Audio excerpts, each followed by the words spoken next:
Steel City. Is everybody ready to go? Let's proclaim the greatest radio show. Welcome, fans, to a solo edition of The Spread. I'm your host, Jim Sella, bringing you our Pittsburgh-Dallas recap.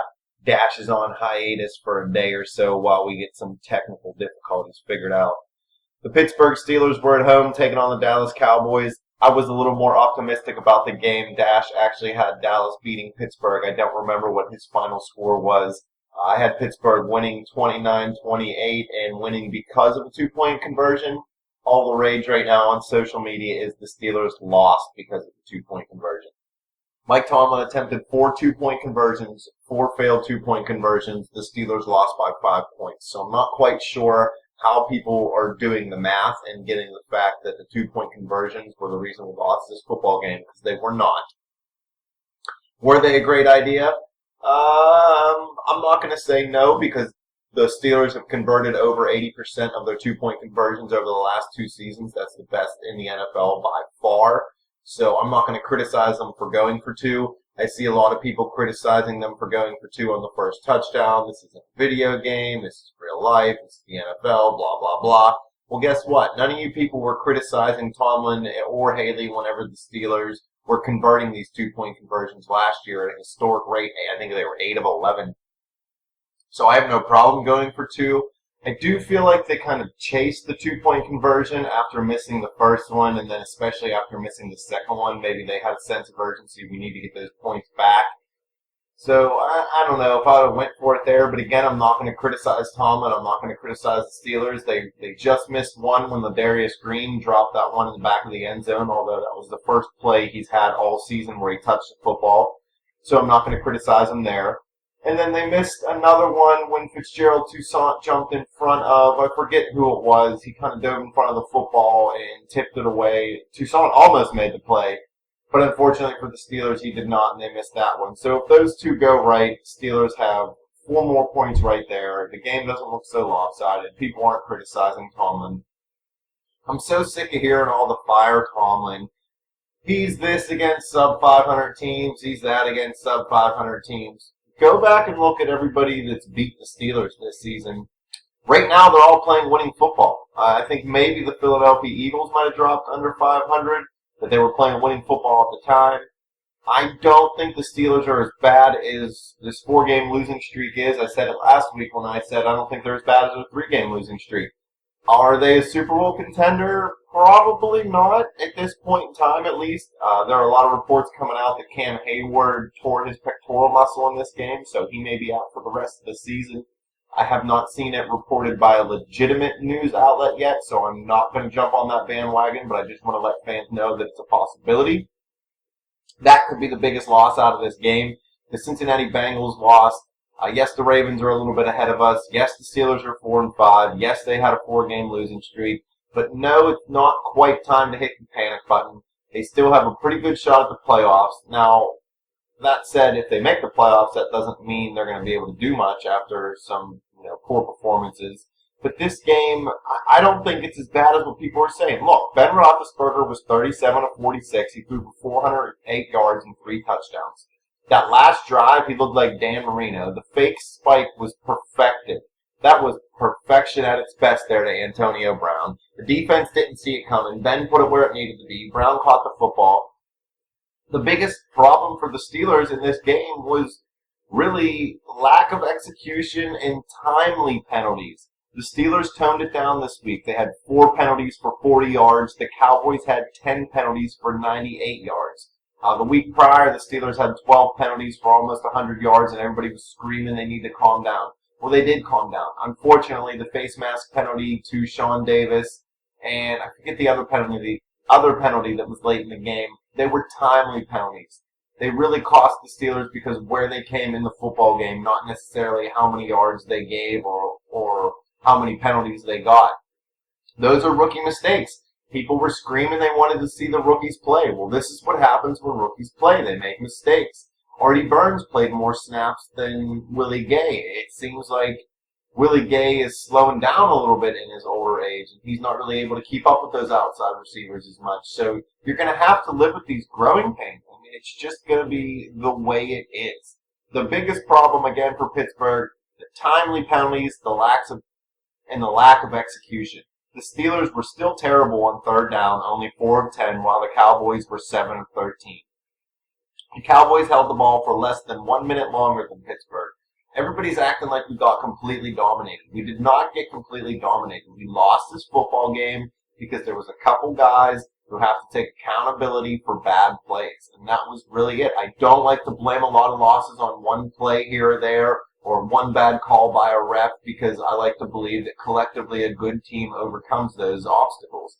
But when they happen so late in a football game and the team doesn't have a chance to overcome it, then that's the problem. The defense, I am going to put this out on them more than the offense. Look, the offense went out and scored 30 points, just like everybody said they have to. Le'Veon Bell, 17 rushes for only 57 yards. You'd like to see him get that yardage up. He did have his first touchdown on the ground. He had 9 catches for 77 yards and a touchdown. Those were actually Bell's first 2 touchdowns of the season. Antonio Brown, 14 catches for 154 yards and a touchdown. I mean, these guys on offense put up numbers. Would it have been nice to see Ladarius Green or maybe Kobe Hamilton or even Jesse James, anybody else, try to get some production and help AB and Bell and Ben out? Yeah, that'd be great, and it's going to have to come. And Dash is right when he keeps saying it's Sammy Coates. Sammy Coates, listen, this guy in the first few games had like 19 catches for a little over 400 yards. Now, since then, he's had like 1 catch for 6 yards or something like that. The offense is really struggling without him opposite of Antonio Brown. They're missing Martavis Bryant more than they thought they would. So the offense, for the fact that it's as healthy as it can be at this point in the year, minus the fact that Marquise Pouncey's got that bum thumb, I don't think that affected him at all in the game, and I think the offense played well. Dak Prescott was 22 of 32 for 319 and 2 touchdowns. The biggest thing was Zeke. I mean, this guy went off on the Steelers. 21 touches on the ground for 114 yards, 2 touchdowns, and he had 2 catches for 95 yards and a touchdown. The 2 touchdown runs late in the game, one with, I think it was 42 seconds left. I mean, the offense and Roethlisberger led the team right down the field just like they needed to do. They put a touchdown in the end zone. They put the points on the board. They put the team up. They did what they were supposed to do. The defense needed to come up with a play on that drive, and they just could not. The Cowboys going 7 of 13. It was wearing the defense out a little bit. Yes, they weren't on the field for as long, but they're not a big bruising defense like they used to be, especially if Cam Heyward was playing most of that game with a torn pectoral muscle. How are you supposed to be effective? I am reading a tweet right now from Cam Heyward that says he is out for the season, so I guess that is official. So what I said a little bit earlier, yes, Cam Heyward is done for the year. It doesn't say a torn pectoral muscle in his tweet, so I don't know exactly what the injury is, but I do know he'll be out for the rest of the season, which is going to be a big blow for this Steelers run defense, and we've said it a bunch of times here at the spread. If they can't stop the run, they're not going to stop the pass. At least at the beginning of the year, they were getting gouged through the air, but they were stuffing everybody on the ground. So, yeah, they're giving up 350 yards through the air, but they're giving up 50 yards on the ground, so that wasn't too bad.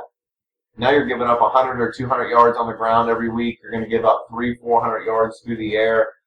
It's a recipe for disaster. The Steelers players are saying the right things. They're coming up and saying that they need to be held accountable. Everybody who wants to fire Tomlin, fire Keith Butler, get it through your head, morons. The reason Keith Butler isn't blitzing is because he does not have the right personnel. You can't force a square peg into a round hole. Yes, they would need to put more pressure on the quarterback to win. But if you don't have the people to blitz, you can't just blitz willy-nilly, because then you're leaving the defensive backs exposed even more. Dez Bryant, 6 catches, 116 yards, and a touchdown. That's not a game-breaking day from Dez Bryant, but it's good enough. The Steelers didn't play well when they really needed to. They missed some opportunities. They let Dallas get some drives late in the game, and the defense just looked tired. Ryan Shazier got flattened on the last run when Zeke went right up the middle and beat the Steelers. So, I don't know. I really don't know what the answer is for this defense. I mean, they've been drafting defensive heavy the last few years. It doesn't seem like it's working right. Are they missing on the players? Are the players just not executing? Nobody really knows the right answer.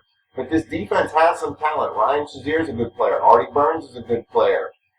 Sean Davis is going to be a good player. Lawrence Timmons has been a good player. You had Turi and Heyward who are good players. I mean, you had some guys that have played well. It'll be nice to get Bud Dupree back soon. But there's no instant switch for this team. They're just going to have to gut out some victories. The offense is going to have to score, and the defense is seriously just going to, it's gut check time. They're just going to have to come out and make plays. There's nothing else that this coaching staff or front office can do at this moment to help this team win. There's nobody you're going to add that's not on a team already that's instantly going to help. They're going to struggle a lot worse against the run now with Cam Heyward being out. You're going to have Javon Hargrave playing more. You're going to have Ricardo Matthews playing more. You're going to see L.T. Walton playing more. And just remember what happened when Heyward was out for those 2 weeks. The Steelers got gashed for over 200 yards in both games on the ground. So Pittsburgh's really going to need to just gut it out. They're going to have to go out and make plays defensively. And if they don't, his team's not going to win. And I'm not putting it all on the defense. The offense is going to have to continue to score 30 points, especially now. There's no way this team can go. And they haven't done it all year long. They haven't done it on the road. They look terrible on the road. So this is going to be a hard game. I thought Pittsburgh would come in and play better being at home. Yeah, they played well. They almost played well enough to win, but close only counts in horseshoes and hand grenades. It doesn't count in NFL football. And the Dallas Cowboys went out and they made the plays that they needed to make to win this game. And they proved to everybody why they're the number one seed in the NFC right now. They have a quarterback who doesn't make mistakes. They have an offensive line that can run over anybody. They have a running back who goes straight ahead no matter what. And they put points on the board. And their defense does enough. It makes plays when it needs to win the football game. Now, the defense for Dallas wasn't great last week, or this week, because Big Ben scorched them for 408 yards. So the Steelers offensively found a weakness in that Dallas defense. But Dallas, they just came up with a few more plays than Pittsburgh, and sometimes that's all it takes to win a football game. You don't have to totally dominate somebody for 60 minutes to win a game, but you do have to put in a full 60 minutes to be able to win that football game. And Dallas did it, and Pittsburgh did not, and that's really just the bottom line in this game, if you ask me. And now I'm going to talk a little bit about some controversial topics, some things that people may or may not agree with. I know a lot of people don't like Mark Madden, but he is the only one talking right now about Antonio Brown and his me campaign. Every week, Brown has a new pair of shoes that he wants to show off. Every week, Brown has a new haircut. He's coming to training camp in his $450,000 Rolls Royce. He's asking for more money. He says he's the best wide receiver in the league. Now, his stats go out and show that. He's put up numbers. He's put up fantasy points. He works hard in practice. He does the right things there. But he had a little bit of a lack of cojones, I want to call it, in this football game. There was a point where he caught a long pass at the end of the game when he caught the pass and ran the ball long. Dude didn't even try to lateral it. I know it was a last-ditch play, so I'm not sitting here saying, oh, Brown cost us the game, or the Steelers need to cut Antonio Brown because he didn't try hard enough. I'm not saying he doesn't try hard. I'm just saying his priorities may be a little out of whack. Is he more about me, and Antonio Brown looking good? Or is he really about me, and this team winning a Super Bowl? Because sometimes you have to make me sacrifices for the team as a we to win a Super Bowl. Brown doesn't have a Super Bowl ring. He's all about himself. He's all about his stats. But where was the hustle when on the punt return when it was just him and the punter? All he had to do was try to juke past that punter, try to run through him. I know players step out of bounds and try to take the load off their body. They get hit a lot. They get hit a lot harder. Defensive players are bigger, stronger, faster. Okay, I get that. I know Franco Harris used to do it. I know it prolonged his career, blah, blah, blah, blah, blah. That was a game-breaking moment. Those are the moments you take the chance. In a normal play, yes, he runs out of bounds. That's fine. The Steelers really could have used a momentum swing on a big play there. They really could have used Brown, even if he tried and almost did it. That gets your teammates pumped up. That gets the adrenaline going. That gets your own adrenaline going. Nope, Brown just lackadaisical, goes out of bounds. Nah, the punter's going to get me. He ran me to the sideline. I'm out. At the end of the game, I catch a pass. I get all the way down near the end zone. Well, I'm not even going to try to lateral it. I'm just going to go out of bounds. I don't want anybody to hit me too hard. I don't want to get hurt, so I can't put up my fantasy stats. I'm not questioning Brown's work ethic. I'm not really even criticizing Brown. I'm just asking the question to everybody out there. Is this guy really committed to winning a Super Bowl, Or is he committed to looking good out on the field as he puts up big fantasy stats so he can get that next big contract? And what happens when he finally gets that big contract? Are things going to get even worse? I'm not questioning his work ethic. He's probably the hardest worker on that team. He's out in practice catching balls from Ben and Landry, and I think Mettenberger even. So the guy goes out there and puts in the work Monday through Saturday, but where is he on Sunday at gut check time when the Steelers really need a play? Is he going to try to bull his way into the end zone to win a Super Bowl, or is he just going to go out of bounds? I'm not criticizing. I'm just asking the question. I'm just continuing the conversation that has been started, and I just want to know what everybody thinks. So please let us know what you think. Hit us up on Twitter at @bet_the_spread. Hit me up on Twitter at @BetJimTheWin. Anytime, day or night, I will not answer you because I usually don't pay attention. No, I'm kidding. I will answer you, but it might take me a while because I'm usually busy. But, back to Antonio Brown, I don't know.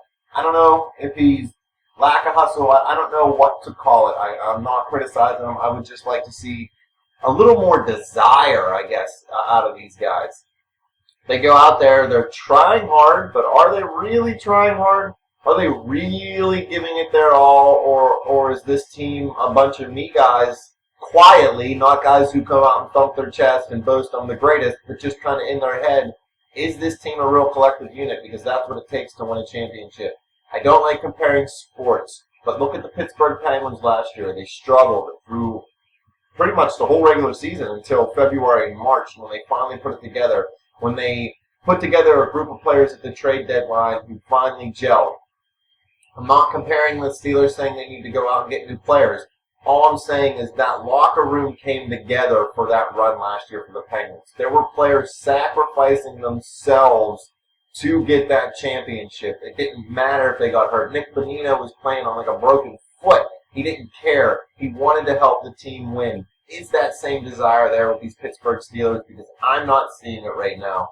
So if they want to be where they say they are, an elite organization, a Super Bowl contender, these players got to get that desire back.